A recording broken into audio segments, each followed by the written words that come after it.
ఒక సినిమా విడుదలైన రోజే సినిమాకి సంబంధించి రివ్యూ చెప్పాలి. యాక్చువల్లీ చెప్తాం గూడా. అనుకోకుండా ఆ రోజు 3 సినిమాలు చూసాను నేను. ఇంక నాలుగో సినిమా చేసే ఓపిక లేక ఎళ్ళిపోయాను. తర్వాత ఒక ప్రైవేట్ ఈవెంట్, పర్సనల్ ఈవెంట్ కూడా ఉండటంతోని. ఇప్పుడు నేను చెప్పబోయే సినిమా చాలా రేర్ ఫిల్మ్. ఒక బ్యూటిఫుల్ అటెంప్ట్. ఎంత హానెస్ట్‌గా ఉందంటే చాలా హానెస్ట్‌గా ఉంది. నాకైతే నిజంగా మాటలు రాలేదు సినిమా చూసినప్పుడు. రాత్రి చూసాను. చాలా ఎమోషనల్‌గా గుండెంతా అదే బాధ. నిజంగా ఇలా జరిగితే ఒక బ్యూటిఫుల్ లవ్ స్టోరీ. ఎంత ఎమోషనల్‌గా నాకనిపించింది. ఇంటర్వెల్ వరకు ప్రేక్షకులందరికీ తెలుసు. క్లైమాక్స్ దాకా ఆ తెలుసు తెలియని విషయాన్ని క్లైమాక్స్ దాకా ప్రతి ప్రేక్షకుడు మోసుకుంటాడు. అరెరే! హీరోకి తెలిసినప్పుడు ఇలా తెలియకుండా ఉంటే బావుండు గదా! ఇలా తెలిస్తే బావుండు గదా! ఇలా ఉంటే బావుండు గదా! అని ఒక్కొక్కడి మైండ్‌లో ఆ సినిమా చూస్తున్నంత సేపు ఎన్ని ప్రశ్నలుంటాయో. ఆ ప్రశ్నలన్నిటికీ సమాధానం చివర్లో హీరో ఒక బ్యూటిఫుల్ ఎమోషన్‌తో ఎండ్ అవుతది. ఎంత బ్యూటిఫుల్ ఫిల్మ్ అంటే అంత బ్యూటిఫుల్ ఫిల్మ్. నిజంగా పిచ్చోళ్ళు అయిపోతారు ఆ ప్రేమ కథను చూస్తే. అంత బ్యూటిఫుల్ ప్రేమ కథ. ఆ ప్రేమ కథ పేరే 'దీవాన'. హర్షిత్ రెడ్డి చేశాడు. అసలు ఎంత బ్యూటిఫుల్‌గా చేశాడో. అందరూ హీరోయిన్ గురించి మాట్లాడుతున్నారు. డెఫినిట్‌గా హీరోయిన్ చాలా బావుంది. ఆ కథకి చాలా పర్ఫెక్ట్‌గా యాప్ట్ అయింది. కానీ నా మట్టుకు నాకు ఒక బ్యూటిఫుల్ సోల్ లాగా అనిపించాడు హర్షిత్ రెడ్డి. ఎంత బావుందో అతని హృదయం.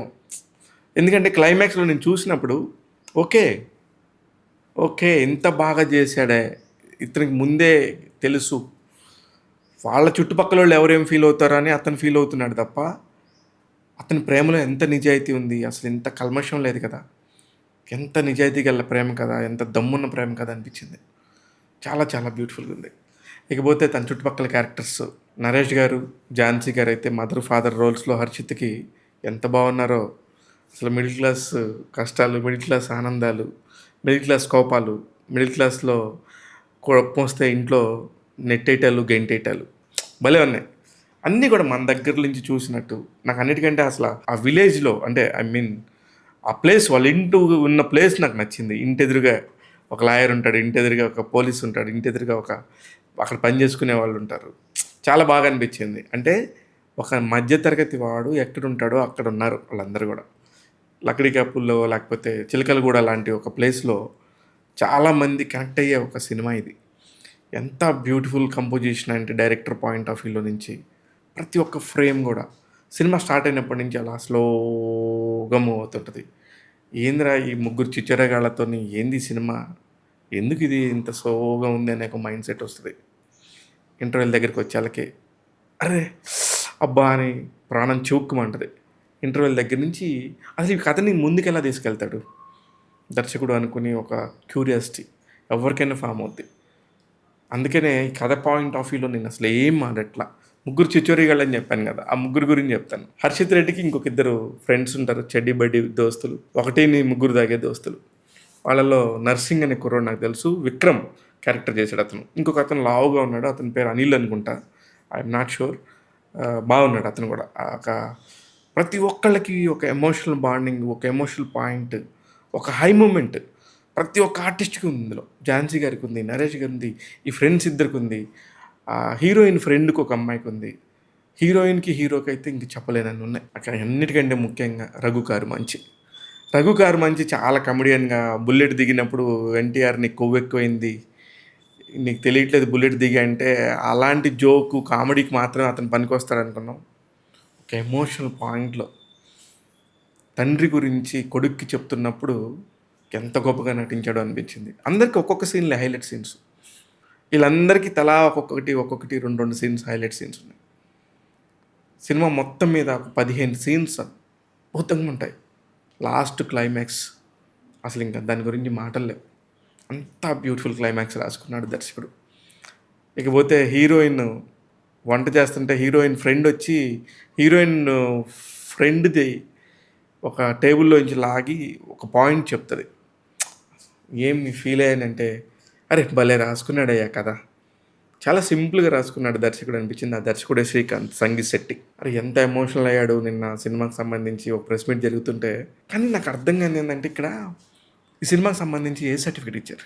అసలు రెగ్యులర్ రొటీన్ మాట్లాడుకునే మాటలు అవి. ఎక్కడ కూడా బూతులు లేవు. ఒక రూల్ ప్రకారం సిగరెట్ 5 సార్లు తాగకూడదంట. హీరో స్క్రీన్ మీద 5 సార్లు సిగరెట్ తాగితే ఏ సర్టిఫికేట్ ఇస్తారంట.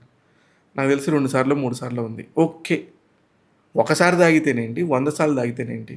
అసలు ఆ రూల్స్ నాకు అర్థం కాలే. ఏ సర్టిఫికేట్ వల్ల సినిమాకి వెళ్దామంటే ఒక టికెట్ బుక్ చేద్దాం, మా పిల్లల్ని కూడా తీసుకెళ్దామంటే ఎలా లేదంటే నేను నా వైఫ్ వెళ్ళాల్సి వచ్చింది. నిజంగా it's a honest beautiful attempt. చాలా కాలమైంది. చాలా హాయిగా ఒక పాట అలా సూతింగ్గా వినబడతా ఉంటుంది బ్యాక్గ్రౌండ్లో. ఈ సినిమాకి దర్శకుడితో పాటు సినిమాని అలాగా ముందుకు తీసుకెళ్తా ఉన్నాడు ఇంకొక దర్శకుడు, సంగీత దర్శకుడు ఈశ్వర్ చంద్. ఎంత బాగా చేశారో భయ్యా మీరు.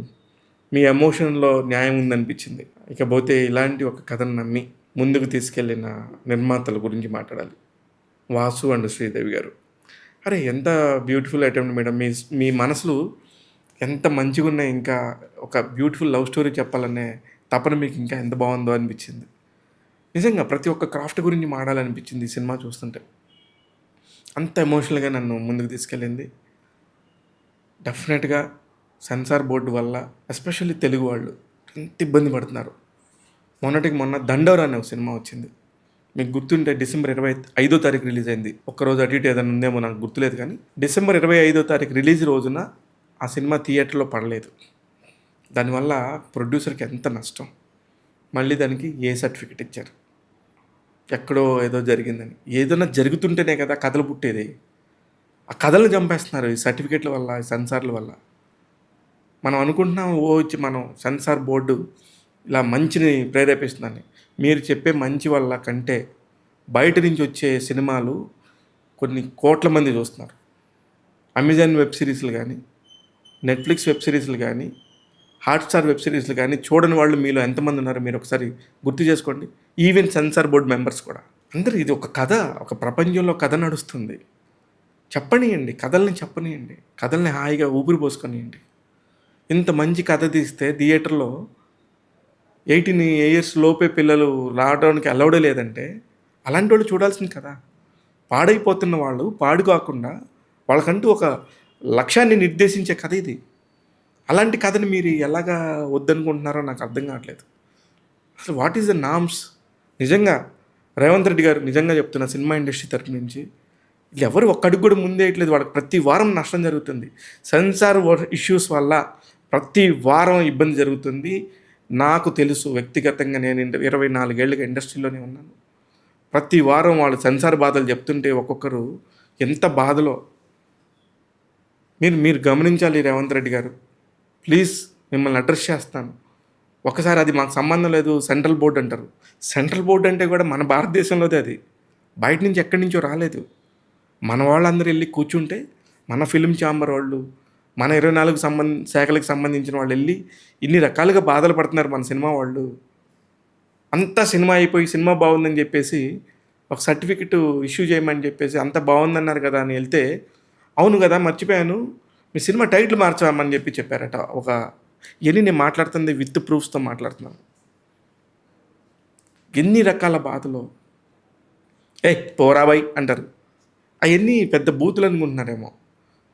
తెలుగు రాని వాళ్ళని, తెలుగు సంబంధం లేని వాళ్ళని సెన్సార్ బోర్డు ఆఫీసర్స్గా పెడితే ఇక్కడ ఎవరైతే ఏదైతే ఇచ్చారో వాళ్ళు అది నిజమే అనుకుంటారు. మంది ప్రాంతీయ భాషకు సంబంధించిన ఒక సినిమా ఇండస్ట్రీని కాపాడండి. ఎన్నో బాధలు పడి సినిమాలు తీసి ఆ సినిమా రిలీజ్ దగ్గరికి వచ్చేసరికి ఎక్కడ ఏది అడ్డుకట్ట వేయాలో అక్కడ అడ్డుకట్ట వేస్తున్నారు.